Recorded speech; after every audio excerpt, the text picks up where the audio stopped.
Nous clôturons ce journal par cette visioconférence sur les énergies renouvelables dans les pays arabes, organisée par l'organisation arabe du même nom. Notre pays a pris part à travers la Société mauritanienne pour les énergies renouvelables qui a édifié les participants sur les perspectives prometteuses des énergies renouvelables en Mauritanie. Amina Khalil. La réalité des énergies renouvelables dans les pays arabes dans un contexte marqué par la Covid-19. C'est le thème d'un atelier organisé à distance par la Commission arabe des énergies renouvelables.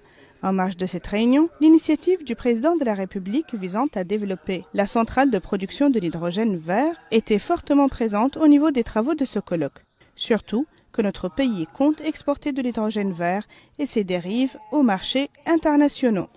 Lors de cet atelier, le président de l'Association mauritanienne des énergies renouvelables, M. Dahoul Ibrahim, a expliqué que la Mauritanie jouit d'un privilège naturel lui permettant de jouer un rôle important et de se placer à la tête des pays producteurs des énergies renouvelables. Les sources naturelles qu'a la Mauritanie, poursuit Ibrahim, sont un soleil brillant pendant quasiment tous les jours de l'année, un vent modéré ou fort, surtout dans les zones côtières, et l'existence de sources d'eau renouvelables.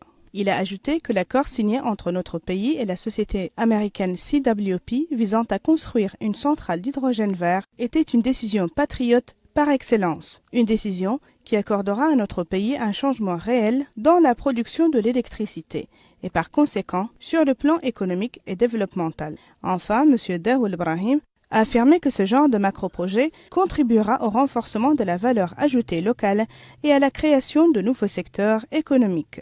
Une large participation arabe qui a mis la lumière sur les défis que rencontre l'avenir des énergies renouvelables dans les pays arabes. Les participants ont exprimé l'importance de recourir à l'expertise arabe dans ce domaine et de rentabiliser l'excédent d'énergie afin d'assurer l'approvisionnement en énergie renouvelable